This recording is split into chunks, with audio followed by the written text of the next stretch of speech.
to the Dr. Deborah Show, and this is a show where we talk about bringing peace and calm into your life. And later in the show, we'll be talking about mental health and well-being.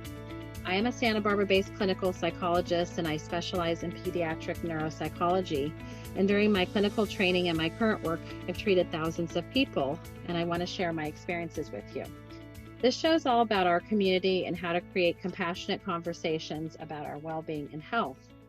Again, I want to welcome our listeners to the Dr. Deborah Show. It's wonderful to have you with us. And as a reminder, this show is psychoeducational and is in the area of neuropsychology and well-being. It is not meant to replace professional mental health advice or therapy. So if you do believe you suffer from a particular disorder, please do reach out for professional help. And today we're talking on the show about mental health and well-being with a focus on the human mind and interpersonal neurobiology with our very special guest, Dr. Dr. Siegel. Dr. Siegel is a clinical professor of psychiatry at the UCLA School of Medicine and the founding co-director of the Mindful Awareness Research Center at UCLA. He is also the executive director of the Mindsight Institute, which focuses on the development of mindsight, teaches insight, empathy, and integration in individuals, families, and communities. Dr. Siegel has published extensively for both the professional and lay audiences.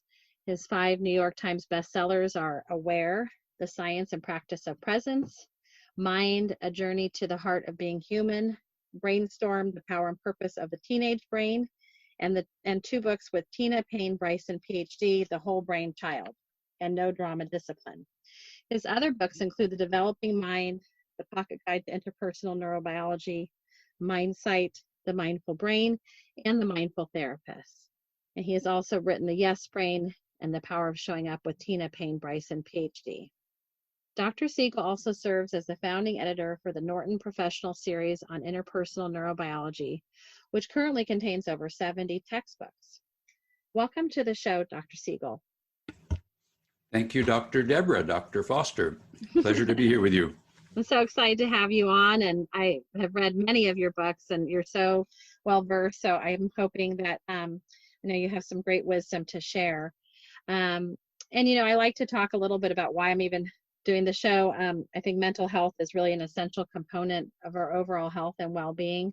It's according to the World Health Organization. And many mental health issues are the leading cause of disability in the U.S., according to the U.S. burden of the disease collaborators. And I think these mental health conditions really affect people's functioning and impact an individual's ability to think clearly or live independently in a community or maintain meaningful interpersonal relationships and achieve personal goals. So these are important parts of our humanity. And also I like to emphasize that issues surrounding well-being and mental health affect people from all walks of life. Just to briefly describe my definition of what is mental health, I think of it as like a physiological balance where our heart is beating at a nice rate, our thoughts aren't too flurried, and that gives us, and the things around us bring us peace, and that also gives us a sense of inner peace, to put it simply. I was wondering, Dr. Siegel, how would you describe well-being or mental health? Well, thank you for the question. First, it's so great to have that question be addressed because as you've experienced perhaps in your own training, and I know we share a common teacher, Jim Grotstein, and I remember when I was in training at UCLA to become a psychiatrist, it was a time in the 80s when people were being reduced to disorders, and Jim Grotstein was a wonderful person to have as a teacher because he did not want us to be doing that. He wanted us to see the individual in a deep kind of way. And so honoring the memory of Jim and knowing that you and I share that connection with him, the journey that I went on was that I was not offered a definition of mental health, even though I became a member of that field, and then realized that as a psychiatrist, I wasn't even offered a definition of what the psyche was, the caretaker of the psyche, the caretaker of the soul, the spirit, the intellect, the mind. And so I went on a journey to try to figure out, well, what do psychologists say the mind is, or what do philosophers say the mind is? And amazingly, and I was kind of shocked to find this, people did not have a definition of the mind short of something like brain activity that Hippocrates had said, 2,500 years ago. So we can get to the specifics in a moment, but the surprising lack of a definition of mental health in my formal training is kind of what drove my whole journey these last 30 years. And I'll give you my definition in a second, but it really comes from asking the question, well, if no one is saying what mental health is and no one is saying what the mental is, the mind, maybe we can start with a working definition of the mind. And if we can do that, then we might be able to say what a healthy mind is. So everything Perfect. that I'm going to say will follow that surprising finding in the field of mental health. It's so true, though. I agree completely with what you're saying. Yeah, well, it's strange. I mean, I had the opportunity to ask in person 100,000 mental health professionals in workshops all around the planet. And it's basically over 95% of us, and I'm included in that 95%, are never told what the mind is, nor what mental health is. And that's why I like to ask this question to every guest, because I think it's fascinating that how an individual from their own perspective will describe it and their own life experiences. And two, like what you're saying, in my training, in my experience, I feel like we need a new term for mental health. So maybe it's mind health, maybe it's being health, I don't know. But it's true. It's kind of like sometimes the meaning of the words, people don't look behind that. So I like that you did that survey with 95% of people had the same experience that we're having. And I would guess a lot of people have that there, what is mental? What does that mean? Where'd that come from? So I've been using the term well-being more often, but I do agree with you. Well, that's a great term, well-being. And, for me, the word mind, if you try to drop it out of your vocabulary, you come up with a problem, because at least subjective experience, the felt texture of life, cannot be reduced to brain activity, even if it's only dependent on what happens in your head, which I don't think it is, even if that's what Hippocrates said. And William James, the grandfather of modern psychology, in 1890, he kind of affirmed what Hippocrates had said thousands of years before. But, it may be, in fact, that subjective experience, consciousness, the fundamental process of information processing, if you just stay with those three experiences we have, we don't know what the stuff of those things are. We know what they feel like when we have them. Like if I say hello, you know what it feels like for Dan to say hello to Deborah, and you go, okay, I felt that and I was conscious of it, and it's different from goodbye. So it's a kind of information. So we call it information processing. Mm-hmm. But for me, so I'm trained as an attachment researcher. So I study parent-child relationships.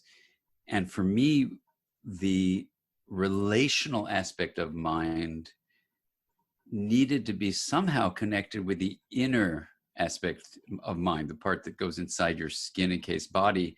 And for sure, the part of the body that's up in your head, the skull and the brain up there. So to say something that took a long time to figure out, but can say it in a short way, energy and information flow are what are shared in a relationship, and they're what happen inside the brain in your head. And they stream, energy and information flow streams throughout the body, and it streams throughout culture, for example. So whether you're looking at, an anthropologist's view of the mind within culture, or a sociologist looking at mind within groups, or a linguistic researcher studying how we use language like we're doing right now to speak with each other, all of that is energy, and the subset of energy with symbolic meaning like goodbye or hello that we call information. It's energy in a formation that stands for something else, and it's always changing. So we use the word flow. So that energy and information flow basically happens between us, and it happens within us, within our skin encased body, including the brain and the head. But you have a brain around your heart and a brain around your intestines too. So that starts us at least on saying what the stuff of mind is. And when we take it the next step and say, well, what is the mind in this stuff? What is actually going on? I've had philosopher mind academics say to me, don't do this, don't say what the mind is. And I've had neuroscientists say, don't say it's something beyond the brain's activity. So if they're listening, they're going to get agitated and realize I didn't listen to them. But I respect okay. I respect their points of view.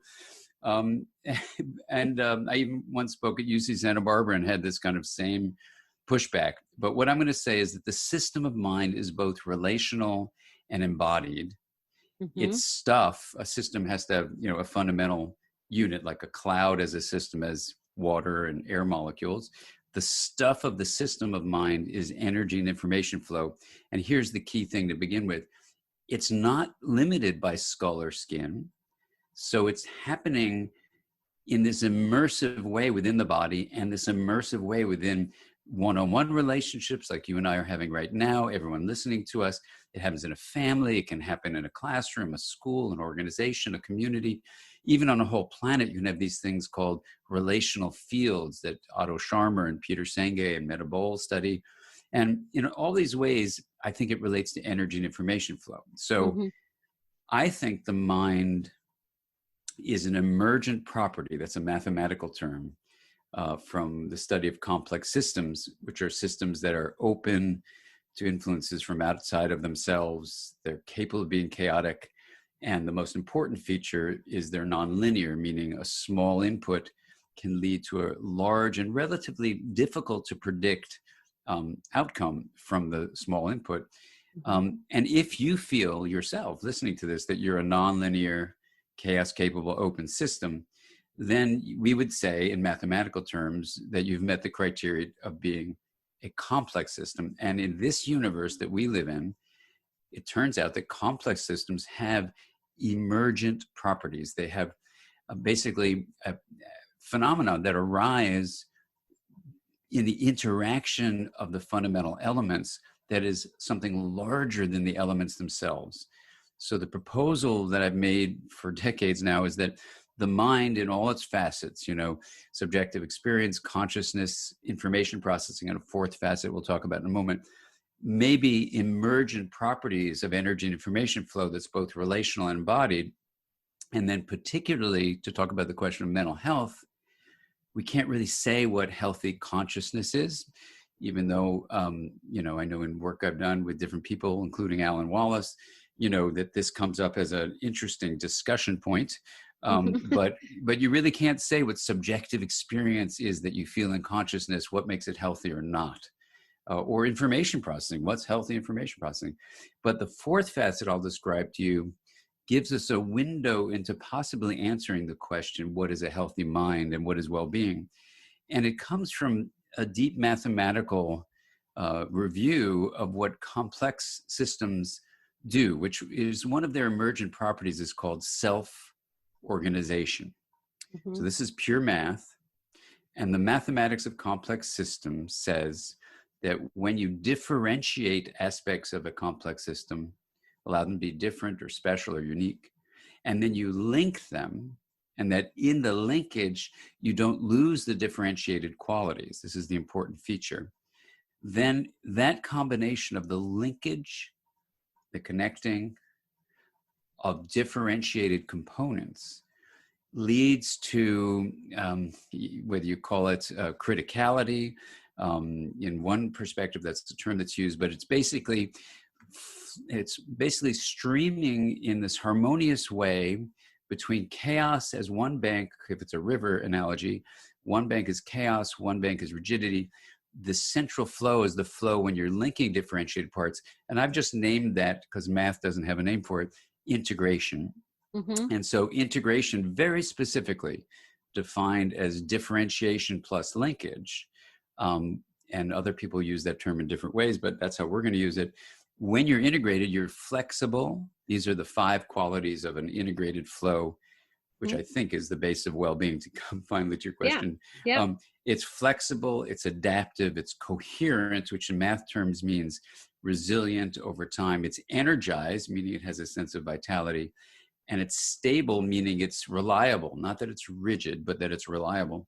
So flexible, F, adaptive, A, coherent, C, energized, E, S is stable. It spells the word faces. And I think that faces flow for me anyway, is about the best definition I've ever seen of mental health or just Yeah, I health, like that. period. And that comes from integration within a complex system. That is the natural push of the self-organizing emergent process. So the definition of mind goes like this. The mind, one of these four facets, can be defined as the embodied and relational. So it's not just in your head, it's fully And embodied, and but it's also embody meaning relational. like in your body. In your body, embodied and relational. Mhm. Emergent self-organizing. So it's an aspect of a complex system which has emergent properties, and one of those properties is self-organization. So an embodied and relational, that's the location. Emergent self-organizing, that's what it is. Process that regulates. So it's a verb, not a noun. It regulates energy and information flow. And with that definition back in 1992, there were 40 scientists I brought together at UCLA. And instead of the group dissolving because no one could agree on what the mind was, we took that working definition, and it was the birth of a field called interpersonal neurobiology, where we then met for 4.5 years, really collaborating across anthropology and linguistics and sociology, et cetera. Physics was involved, and the study of mathematics. We were looking at neuroscience. All these different fields were in the room. And there was 100% agreement that though this isn't a definition they used, it was a definition they were open to exploring. And we collaborated for all those years. That's cool. I remember hearing you say that too, because I listened to you at the Music Academy of the West. Well, and I like because it integrates so many different perspectives. And that was very detailed. I think also when you were bringing up relational, I guess I was thinking sometimes people talk about the word relationships and relational. And I think when people say, well, I'm in a relationship with someone or something, it's how you're relating. You know what I mean? It's not just I'm in a relationship. It's the like texture of it too, like you're describing. And also you're saying there's math, right? There's philosophy, there's neuroscience, there's like so many different facets to it that and I don't think I can remember all those off the top of my head, but I like that description because it just shows how it's not really actually as simple as I put it. I put it very simply, but I think it's a culmination of all of those pieces that bring us to have more well-being. I also think of intuition in that way because I guess I feel like it all culminates maybe in a lot of intuitive kind of not metaphysical, but neurologically, and also it gives us the ability to trust ourselves so that we can have those relationships.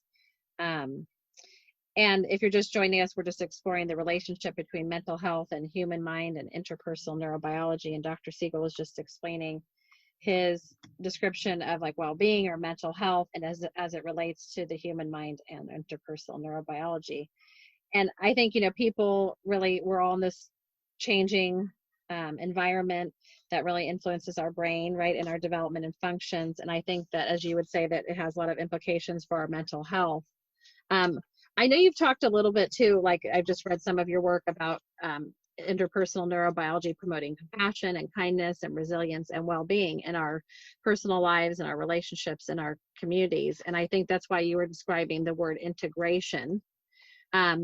And actually, the way I describe it to my patients, I'll be interested to hear what you say, but this is just kind of bubbling out, is I like the word integrity too, because I think when we have integrity, we feel integrated, right, as a person. And sometimes we feel like parts of ourselves, almost like if you took a wine barrel and you put that metal rim around there and some wood pieces kind of plinked off, parts of us kind of get out of sorts and we don't feel as integrated. So I was wondering maybe, Dr. Siegel or Daniel, could you tell us a little bit more about like the human mind and the cultivation of well-being in that regard? Yeah, I think it's a beautiful thing, Dr. Deborah. It's integrity is a really fascinating word. I mean, in some ways, it's related to the word integration, of course, about the linkage of differentiated parts and the wholeness or integrity of the parts not being lost from the linkage. So doing something with integrity means you kind of, in one sense, you maintain your authenticity. You can be vulnerable. You can be the true inner experience you're having while also, let's say, connecting with others. So, that's one way to explore that. In putting together this way, it's called consilience, or looking across independent disciplines and finding their common ground. That's a term in Yeah. 98 E.O. Wilson used. And I think it's what we were doing in the early 90s, in the beginning of the decade of the brain. And what was so exciting about it, and remains exciting, is that it isn't a form of therapy, but it informs therapy. And in some ways, whether you look at psychoanalysis or psychodynamic therapies or narrative therapy or cognitive behavior therapy or neurofeedback or somatic-based therapies, just on and on, EMDR, it's so interesting. I've been asked to give keynote addresses in all these different organizations that are representing these schools of therapy that seem so different. But when we sit down at a dinner before the meeting, let's say, or in a panel, people will say, well, this interpersonal neurobiology, it explains why X form of therapy, our form of therapy, works. And I go, well, that's beautiful, because there's lots of different ways to bring mental health into people's lives. And even if you look, at the wonderful work of John Norcross, that looks across those different schools of therapy and just says, well, guess what? One of the biggest factors is not the school of therapy you're trained in, but are what usually is called, but it's really not a great name, non-specific factors. And what are those non-specific? That just means it's not specific to that school of therapy, but it's quite specific. It's two things. It's the capacity for the therapist to be open to what's going on with their client, with their patient, to be empathically tuned in ways that are incredibly similar to attachment research's findings. And the second thing is that you're open to feedback and you seek feedback. And when someone says, this is not working, then you change what you do. You don't get defensive and say, oh, that's because you're resistant or something. The adaptive, flexible part you were talking about. Exactly. And then you have more vitality and creativity, as you were saying. Exactly. So that's, I think, what integrity is in a therapeutic relationship. And even if you look at romance, I do couples therapy, and in the couples work, it is about integrity. I think that's a great word. And I do think it does relate to integration, because we each have within us many parts of ourselves, many aspects, many facets, and differentiating those and knowing them, some research suggests, is actually a part of well-being. So if you look at different measures of well-being, the more a person can articulate, there's a child part of me, an adolescent part of me, there's a protective part, there's a vulnerable part, all this. Right, that's integrated. That's what integration from a state point of view means. And anyway, that's been shown to be a part of well-being too. Well, and so that really stems from birth or in utero processes. And I think a lot of times people don't realize how young that starts too within us in our relationships, and also how it can enable us or disable us in some ways to kind of have the ability to understand how to move through like the chaos or the rigidity, or have this flexibility like you were talking about. Reminds me of my 14-year-old. He's got a lot of those faces, things that you were talking about, flexibility, adaptive. Well, I think people get kind of afraid of that because it becomes uncomfortable because it's something new. And I think when you were talking about linkage before and integration, I think you're talking about, how at least from a neuroscience perspective, how, our thoughts and our feelings and all these things get linked together through our neural pathways. And so they affect the way we kind of respond and react to things. But I think that what you're saying is that if we have the ability to move through in and out of that and kind of let ourselves go and have this creative process, we can have more healthy balance in our lives, right? Is that kind of what you're saying?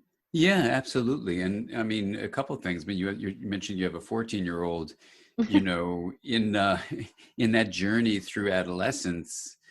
And I wrote a book called Brainstorm, kind of for adolescents to explore this in themselves. In many ways, the purpose of the adolescent brain remodeling is to create a more integrated brain as you move through the mid to late 20s. And, in the book, I kind of offer the adolescent or an adult who wants to keep that part of their lives very much alive. How do you actually promote integration? In a book called Mindsight, I kind of give the kind of clinical, insights that I learned over many, many years of saying, okay, well, how would you take this idea that integration is health? That's the proposal.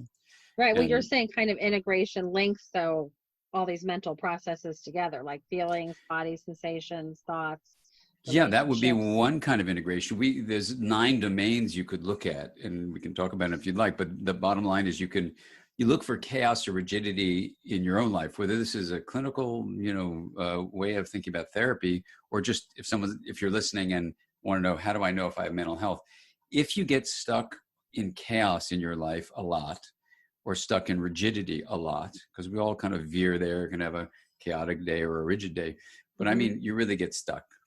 Then the first thing that this framework suggests is that something is not integrative in your life.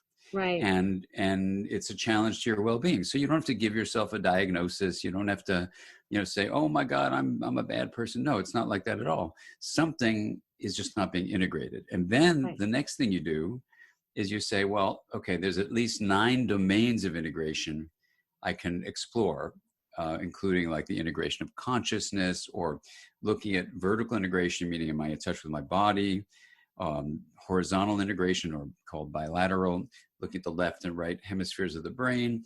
Then there's memory integration, narrative integration, state integration. All these you can dive deeply into. And then even looking at relational integration, interpersonal integration, and then a process called temporal integration, which are kind of these existential issues, and then even the integration of identity. So it's very complex.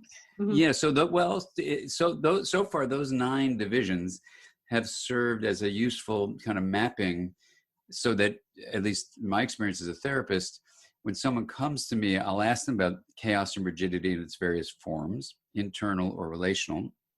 And then once we get a feeling that something's going on, then we kind of explore each of the 9 domains. And let's say the integration of consciousness. What do you say? Well, what's that? You can differentiate the knowing of consciousness from the knowns. And we do this in a practice called the wheel of awareness. And then amazingly, people who had mild to moderate depression, anxiety, dealing with trauma, even some people given a terminal diagnosis or facing death, the integration of consciousness is often the place to start. And it's been remarkable how these, you can call them clinical presentations, but this chaos and rigidity that you may experience can actually start to be dealt with directly, beginning with the integration of consciousness. Right, because then you have more awareness, right? That's what you're saying. More awareness. You can be conscious of, I think people become, in my experience with the people, just over the years, is that people become disconnected from themselves. And they feel if something becomes uncomfortable, they kind of move away from it.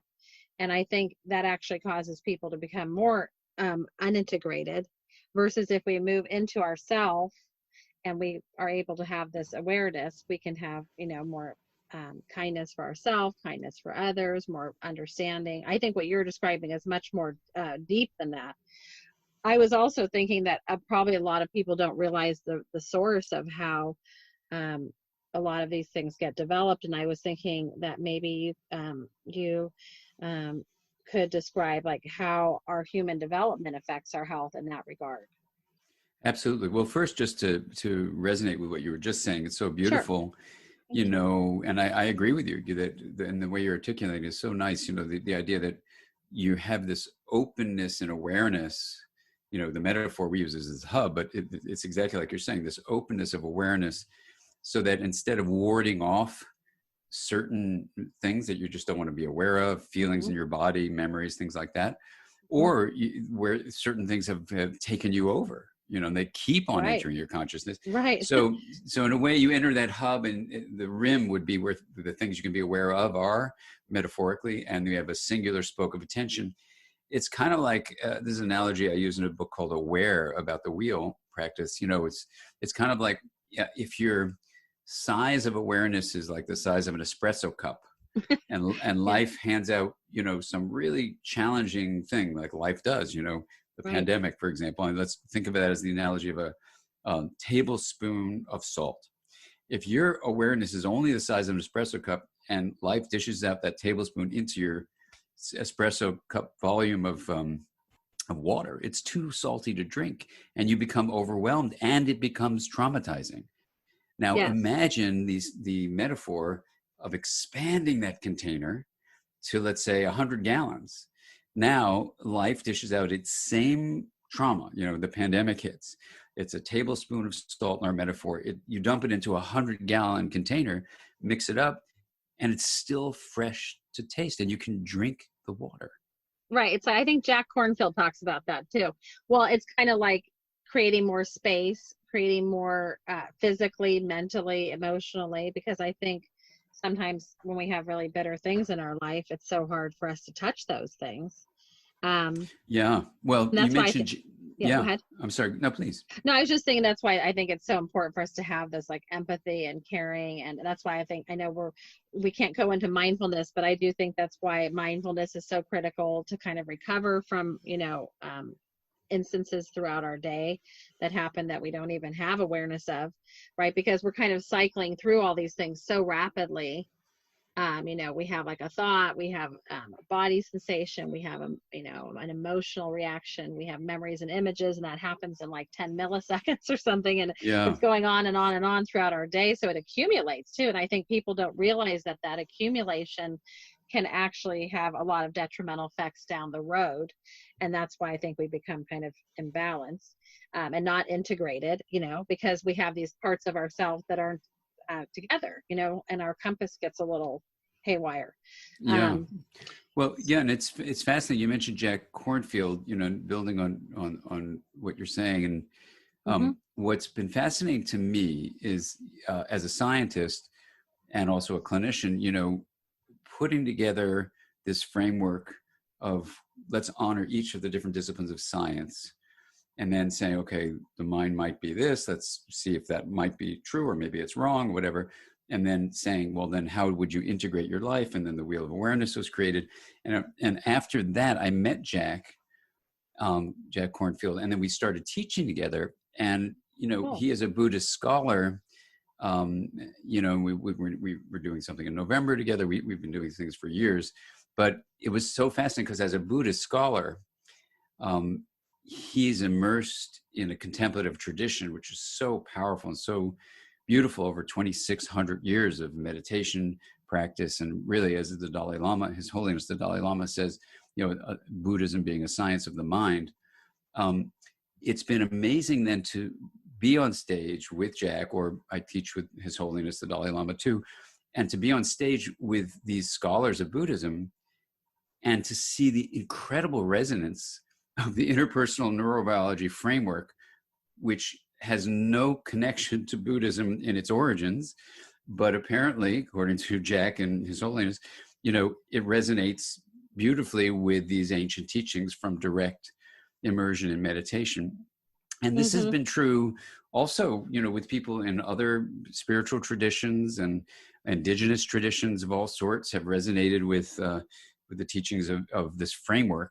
And it's been so interesting because, that doesn't validate it as true, but it just gives you a lot of kind of excitement that there might be a bridge between science and spirituality that, as my dear, wonderful colleague who's now not with us anymore, John O'Donohue, would say, there never should have been a divorce between science and spirituality. Right. John was an Irish Catholic mystic and a poet and a former Irish Catholic priest.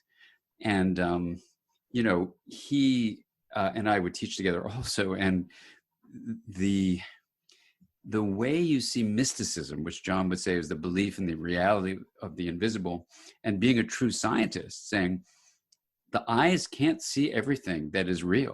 Right. Thank God Michael Faraday believed that, because when he proposed electromagnetic fields, people thought he was nuts. And now all of our electronics are based on them, but you can't see them with your eyes. I know. I think the wave of the future, I've been saying this for a long time, is like physics and psychology. But I love like the combination of Eastern medicine and Western medicine as well, because it's not just what we see. And I think we're just so quantitative, numerical, that we want to see everything in grids. And I know my research was qualitative, which is based on the lived experience. And then it got converted into quantitative, actually. But I think we are kind of a tactile world. And that's why I think what we're talking about is so important, because I think now people want wellness. They, they really realize how important that is, and all the facets of it: emotional, physical, financial, spiritual, psychological, all those areas. But then they don't understand the idea of integration of all those and how we do that, how it all kind of intersects and comes together, like you beautifully described at the beginning in your definition. And I think that there's kind of, like you're saying, there's these almost quote unquote invisible parts that we still need to acknowledge and accept with this energy idea that you've been bringing up. There has to be some kind of energy, because it's kind of like you're thinking about your mom or something, and then the phone rings like 2 seconds later and it's your mom. Or I'm sitting with a patient and we're talking about someone, and then the phone blings and it's that person writing. So there's some kind of connections going on that I think we'll probably hopefully discover. And I actually think it comes from love too, love for ourselves, love for others. And I know Einstein said that his greatest theory was actually based on love. So I do, and how we trust ourselves and others. I know you studied so much about babies and development, and I think that starts right. The integration starts and gets set at a very young age, which a lot of people don't realize, because they think of babies as these cute, objects that don't speak, that don't have language, but they communicate in so many other ways, like we're talking about, through sounds and gestures and movements and energy, right? So I think that is, for me, that's a really critical part also, that how we are raised or how we develop can really affect our health, our mental health, for sure. I don't know if you want to touch a little bit on that, and about like how our connection to our caregivers affects our well-being and mental health, maybe, or the bond and our relationship with our parents, caregivers. Yeah, I think, yeah, we can get into those details for sure. I think just to build on the broader issues you're really bringing up, and then we can get into the specific ones about attachment. I am so humbled by kind of where we've come as a human family and this moment in human evolution. Our culture in modern times has been giving us all sorts of ways that we're divided but not really linked. One of those ways is in people being placed into categories that we socially construct with the term race. And whether you see this as the systemic racism we see in the United States, or you see it, as Isabel Wilkerson is inviting us to do in a very powerful way, as a caste system, independent of race per se as a social construction, but as a societal institution of the subordinate class, and not even class, subordinate caste, and then a superior caste. And so we see a lot of the polarization in the political world we're in at this very moment. These extremes that I think build on at least 50 million years of primate history of having this in-group, out-group distinction that the primate brain creates, that then in the past few million years, human beings have elaborated, especially the last 40,000 years, in certain ways that have created societal institutions of classifications of who's in the in-group that's good, who's in the out-group that not only is subordinate, but we dehumanize them, and in many cases murder them. It's like the myself and the others. Yeah, the other. Yeah, so this in-group versus out-group othering, it leads to dehumanization, where we treat people like they're just objects that can be swept into a garbage bin. So when you look at the neural networks that are involved in compassion and empathy, you can show that under threat, especially, the people who you see in front of you who are put into the in-group, you treat with more kindness. Mm-hmm. And those in that same state of threat that you deem in the out-group, you basically don't see them as human. Right. So we have a neural network understanding of the polarization, even in the election in the United States, or even in just understanding, the outrageous way in which African Americans have been murdered, literally in front of people. And in fact, in the lynchings, where white people would celebrate the lynchings of Black people. And if you haven't read the book Caste, I highly recommend I it haven't because read that. I'll write down. it's really, it's whether you read it with your eyes or listen to the audiobook, which is a fabulous reading of a very painful subject. Um, what I urge us to do is to realize that cultural evolution is shaped by collective ways of communicating with each other. And we've reached a point in modern culture where one of the serious problems is the caste system. A second serious problem is what you can simply call the lie of the separate self. And in contemplative traditions, including Buddhism, but many indigenous teachings, we've seen that people say, no, you actually, who you are is nature. And so what I agree with that actually too. yeah, me too. And modern culture then is telling us a lie. So whether it's in attachment, which we can get into now, where, someone calls you Debbie and someone calls me Danny. And, we believe that our whole identity is the body we're born into. We go to school and we're reinforced for having the right answer on the test. So we're reinforced for certainty. You say, oh yeah, Deborah is definitely inside that body. And Danny, he's definitely inside that body over there. And then we grow up with these identities. And it leads to this, hedonic treadmill where the separate self view of identity, this only separate self, you have a body, of course you have a body, and that has an interiority to it, but you also have a relational identity that extends beyond time, and we can talk about that in a moment. But I think that we're at a literally a turning point in human cultural evolution where we need to identify the toxic lie, the lethal lie of the separate self. It is so embedded in saying the mind is just the brain or the self is just in your body that we just take it for granted. And this is where I deeply believe our work needs to be. We have a PEP community of personal exploration of the planetary possibilities that meets every week, where we have a whole community. We call it a MWE community. MWE meaning, how would you integrate identity? You say, I have a body, that's a me, but I have a relational identity, that's a we. And to integrate them, you want to have them both together without losing either one. So we, in a fun way, call it me plus we equals MWE.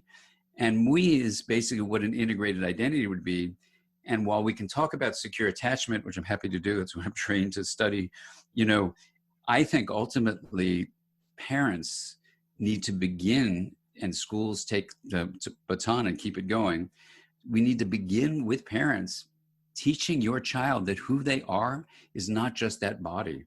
They are their relationships with other people, especially with people who don't look like them, and they are a relationship with all of nature.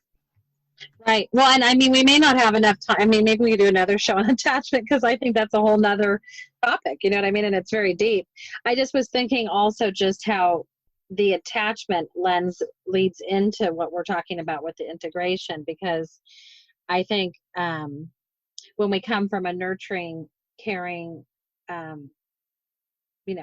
infant time period, and utero and postnatally too, after we're born, I think and then it goes on to have, teachers and peers and friends and all those people around us that support us. That's an ideal situation for someone to have integration and to feel integrated and have empathy and kindness and resilience and health. And I do agree with you. I feel like what we need to teach in schools is actually more kindness and also conflict resolution, because I think that people make that very rigid as well and not fluid. Those kind of two topics. And also, like you're saying, we see the other person as, well, they're the other, so they'll just deal with it, or I don't need to worry about them. Well, and I think in America, we're even taught that, right? Like, just deal with your own stuff. Don't get into other people's business.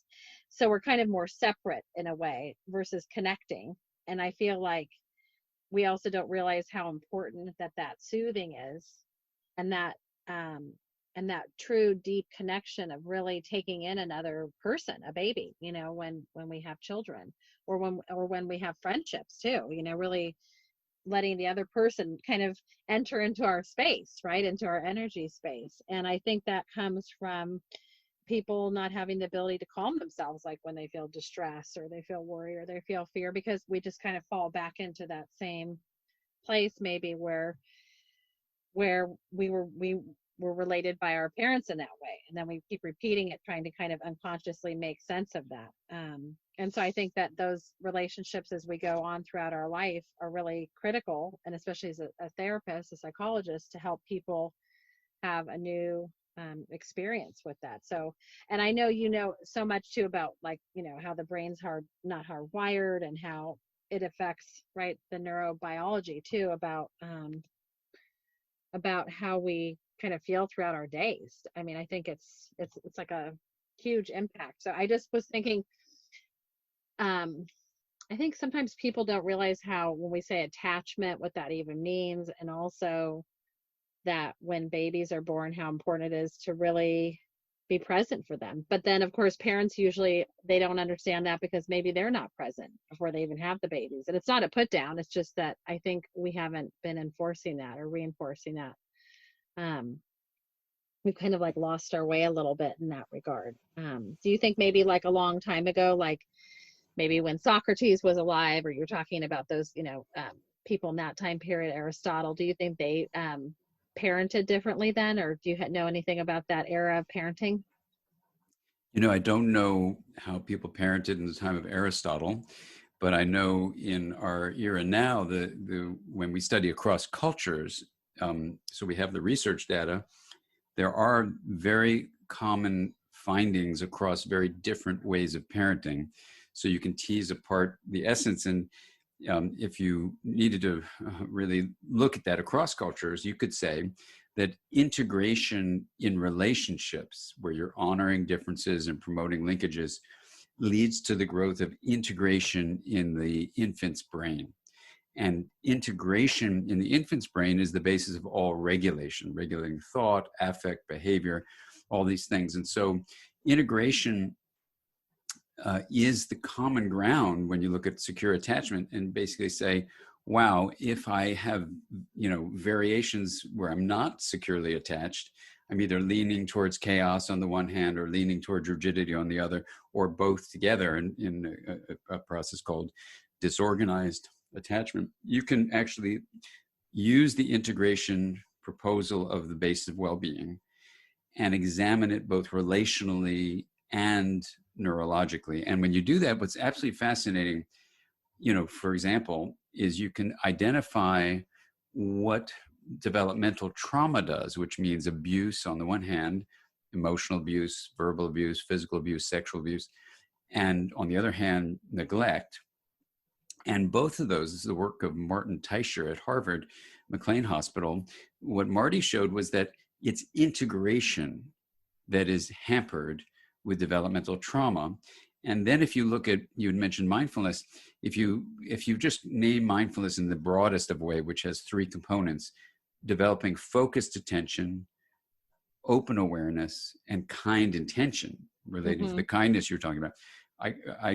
I was with some researchers in mindfulness, and they couldn't agree on what mindfulness was. So I laid out these three things. I said, okay, we're not going to call this mindfulness if you don't agree. Would you agree with calling this 3-pillar mind training? And they all said yes. So I had 100% agreement. I like the way you described it. Yeah, it's good. So covers all the areas. So that's it. That's the 3-pillar mind training. So we don't get anyone upset. So with 3-pillar mind training, training the focus of attention, opening awareness, and cultivating kind intention. This is compassion training. What you see is that the very areas of the brain that are inhibited in their growth with developmental trauma, this is now in studies not of traumatized people, just of the general population, those are the same areas that grow. The hippocampus, the corpus callosum, the prefrontal cortex, and the connectome becomes more interconnected. And if you look at the Smith et al. Paper in 2015, you find, as one of our we have an online program, one of our students called up and said, oh, Dan, did you see this new study came out? Did you see it? Did you see it? And she sent it to us. It was unbelievable, because every form of psychopathology that had ever been studied showed that you have impairments to integration, whether it's from trauma or not things related to experience. All Right. psychopathology has impaired integration in the brain.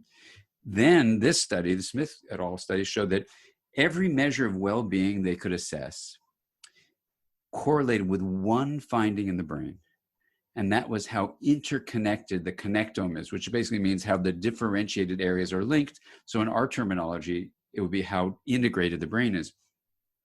This was an amazing finding. So what it tells us is that an intervention like 3-pillar mind training is actually aiming to integrate the brain, whereas trauma impairs the growth of integration of the brain, and all regulating emotion, et cetera, is dependent on integration of the brain. And this is where in the 3rd edition of The Developing Mind, I had 18 interns work with me to revise that book. And I said to them, these ideas are way too simple. Let's prove they're wrong and go on and write a new book. So they said, you mean prove them right? I said, no. I want you to find one study that goes against these ideas. Just find one, and then we'll really dive deeply into dismantling it and questioning it. And we spent a year going through that 2nd edition to turn it into the 3rd edition. And what's remarkable is once we've reviewed thousands and thousands of research papers, we can say every measure of well-being seems to correlate with integration, and impediments to well-being seem to correlate with the chaos and rigidity that arises when integration is impaired. And we couldn't find any exception to that. It was actually kind of amazing. And so that's where we can say that secure attachment, yes, is going to be the way the baby learns to have an integrity as a self. But what we want to do as a species is say, that's not enough. We need to now move from the importance of starting there. Secure attachment is a really important starting place for sure. But now we've got to look at the whole planet, because with the social injustice that's here and the environmental destruction that's here, you could argue there's excessive differentiation. And basically what that means is disconnection when there's no linkage. And we need to do something about it, because we're about to really destroy life on Earth. We need global linkage. Yeah. Totally. Yeah. Yeah, I love that. Well, I think that so kind of what to encapsulate it, you're saying that, if we have more integration, we're more flexible, we're more empathic, we're more kind, we're more able to kind of bend and move. I liken it to kind of like a tree that's really anchored in the ground.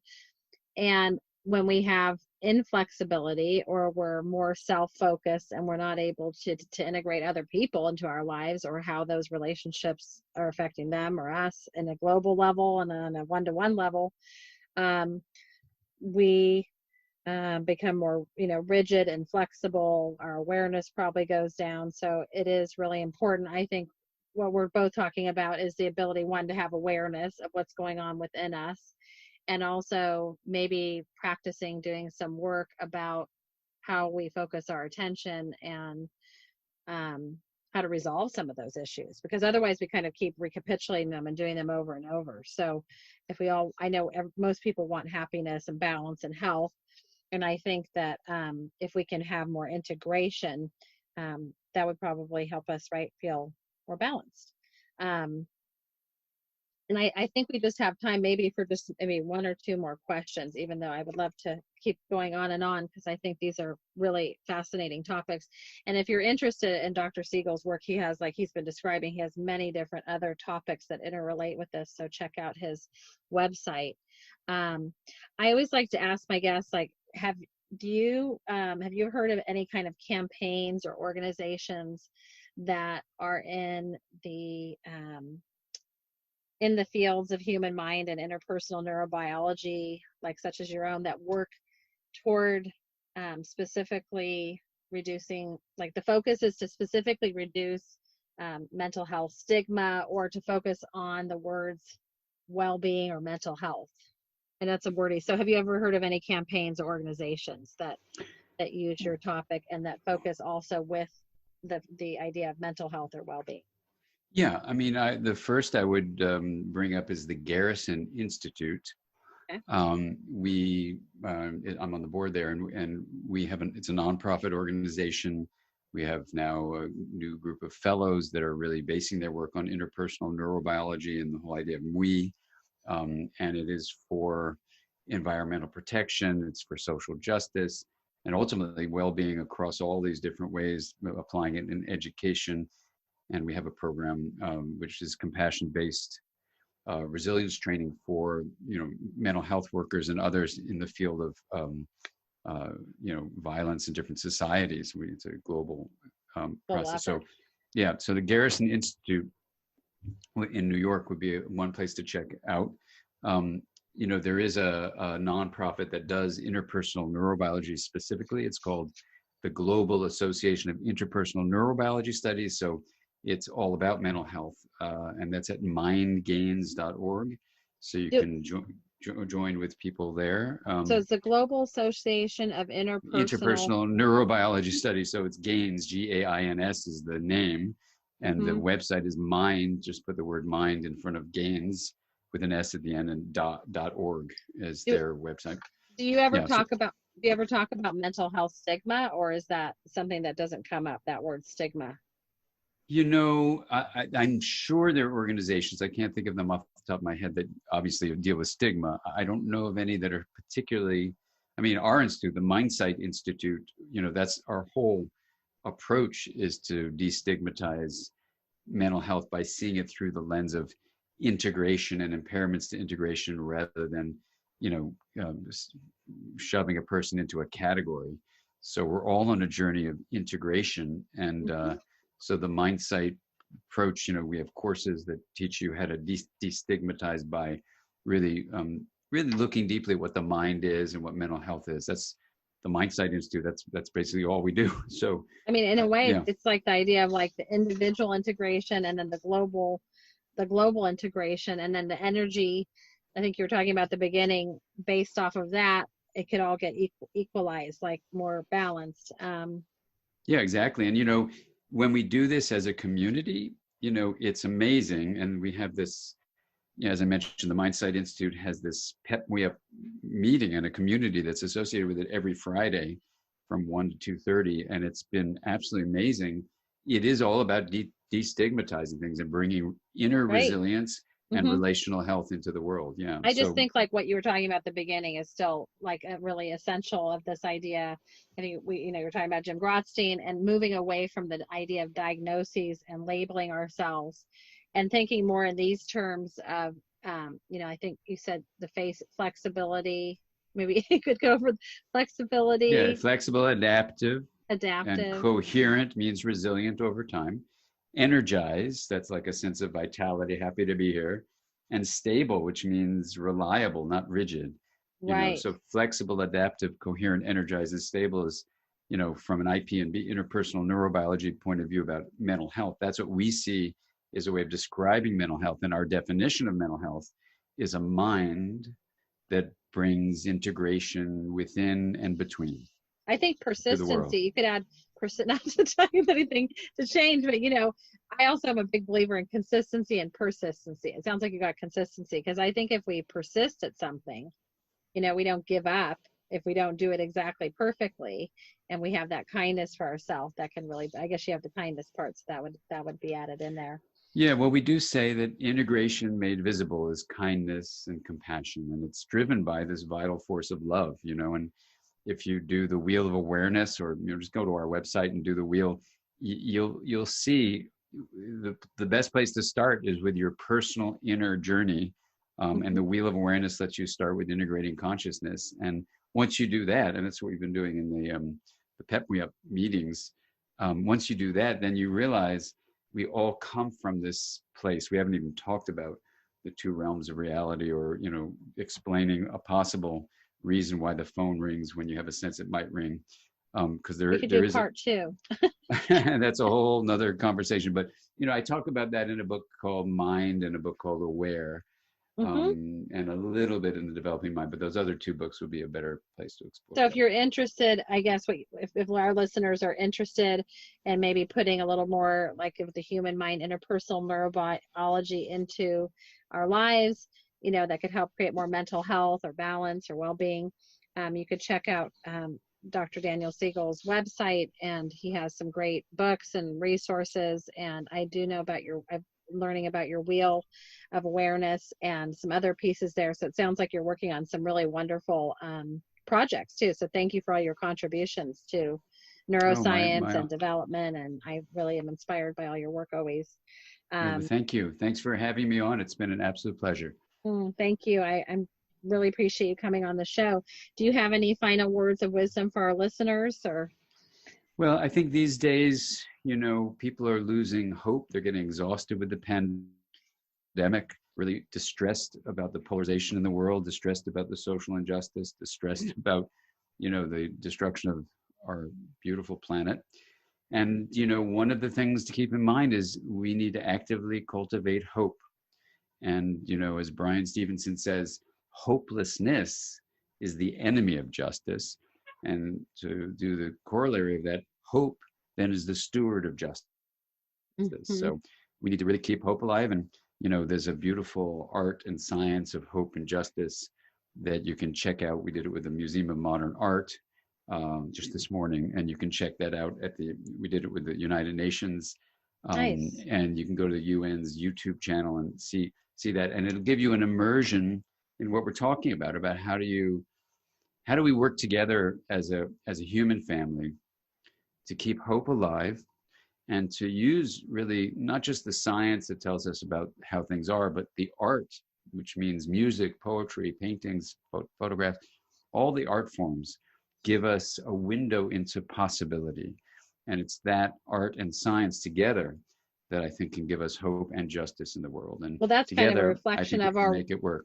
Yeah, the art and the science, the music and the movement and all those beautiful parts of our world I think they're reflections too of who we are that we need to kind of integrate as well. And yes, I agree with you completely. I think all of that can lead to understanding and including and caring. And I'm always trying to imagine a world where we can all share our feelings and thoughts more freely and where we can move toward health for all human beings. So I think if we each do our part toward ending like different perceptions about mental health and raise awareness, that we can live in a more loving, safe, and accepting world. So I want to thank you, my very special guest, Dr. Daniel Siegel, for coming on today and sharing his wisdom. So thank you again for all your wonderful information. And if you have any questions, please feel free to write me on my Facebook page, the Dr. Deborah Show, or you can contact Dr. Siegel through his website page, which is that Dr. Daniel Siegel? Is that your? No, it's Dr. Dan, so DRDAN. Okay. SIEGEL.com. Dr. Yeah, Dan check Siegel. it. Yeah. And check out he's got a lot of cool things on there, and I'm sure something will draw you in. So take care until our next show, and thank you again.